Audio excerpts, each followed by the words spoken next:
What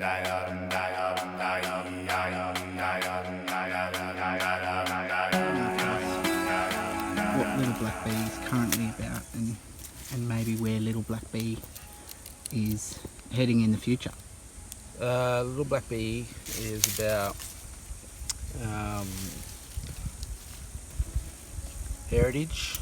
It's also at the point where we're at with, as far as me and Neal being concerned, it's been getting numbers and doing rescues and that. But like we've been trying to, I mean, a lot of this we've been doing off our own steam. But you know, we're looking to widen that net and make networking contacts with different people. And but a big part of this is, you know, how we go forward with Little Black Bee in the cultural sense as well. Like, you know, we get something to a very old culture that we get to carry forward in a new way too. Like, people are more and more aware of the aspects of not just bees and native bees. You know, it's a pretty big topic. And also, you know, we want to explore aspects of different relationships with the bees with bush foods and plants and medicine and stuff like that. Yeah, and there's been, you know, we've had a lot of interesting turns and things. I mean, Little Black Bee too, when its conception to now, has taken a few different turns in its growth. Although, you know, in saying growth, it's quite new too.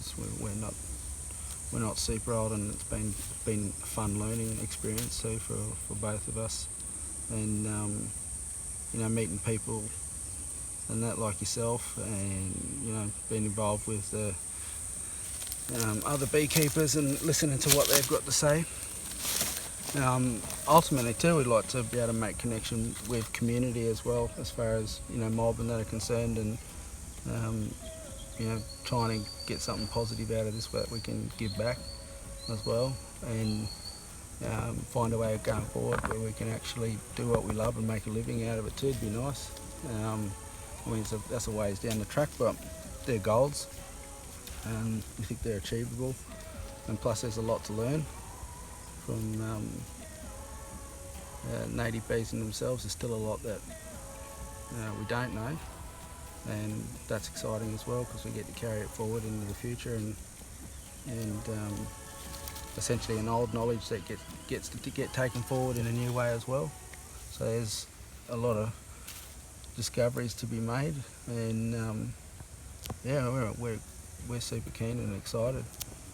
Have you seen any things currently in the native bee world that you'd like to change, that Little Black Bee can do different, and main areas that you'd like to contribute? Because I know you've done a lot of stuff with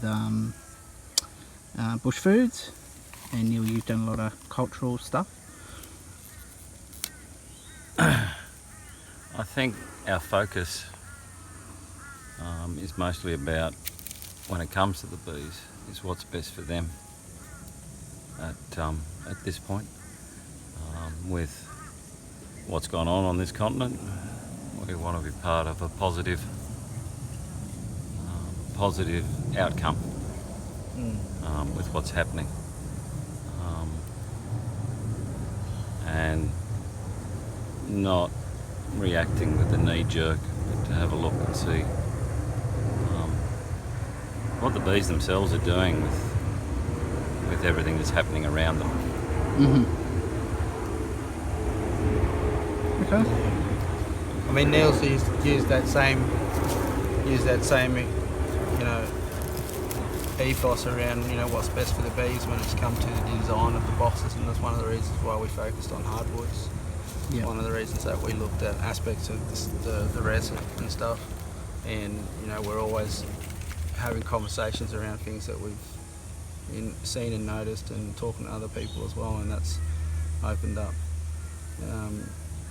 more ideas to try with just the aspect around the boxes and that too. So, Because the box is not a natural, for want of a better word, place that they would live. So if we can make that box as comfortable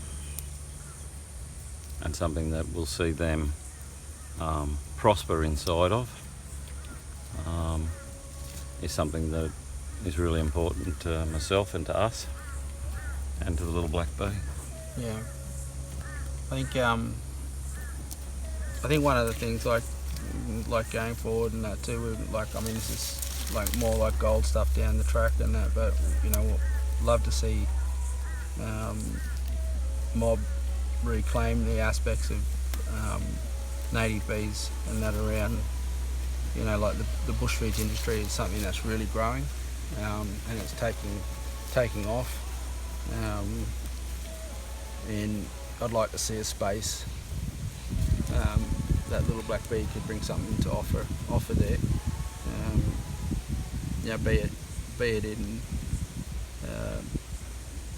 bees being in regens and development and stuff, and land development, and not just in that, in actual possible honey and products and that down the track, that can be a part of ethical business. It's probably a really poignant place that I think that we try to look at and ask a lot of questions around it, and say, yeah, there's a lot of talk and getting around that, trying to get that right, and that's really important for us as well. It's not just business, and business being a beast in itself and unforgiving, you know, and trying to marry it up with the ideas of respecting the bees and also looking at mob and culture and that, and you know, trying to be a bridge there. So that's a good point to kind of look at for going forward with us, you know, whether it's the design of the boxes, whether it's, you know, the groups that we do partnerships with and stuff like that. It's asking those questions about what's good for the bees. It's asking those questions. Strategies. Yeah, does it feel the need for little black bees ethos, or is it, you know, just you know, is it a relationship that's basically going to go forward for little black bee and mob, and having that culture actually being given the credit where it's due, you know, not just banging boxes and then selling boxes because people can. Being a part of something that's been part of this continent's culture for many years is a real privilege for myself to be a part of. Yeah, cool. All right. Thank you guys very much. No worries.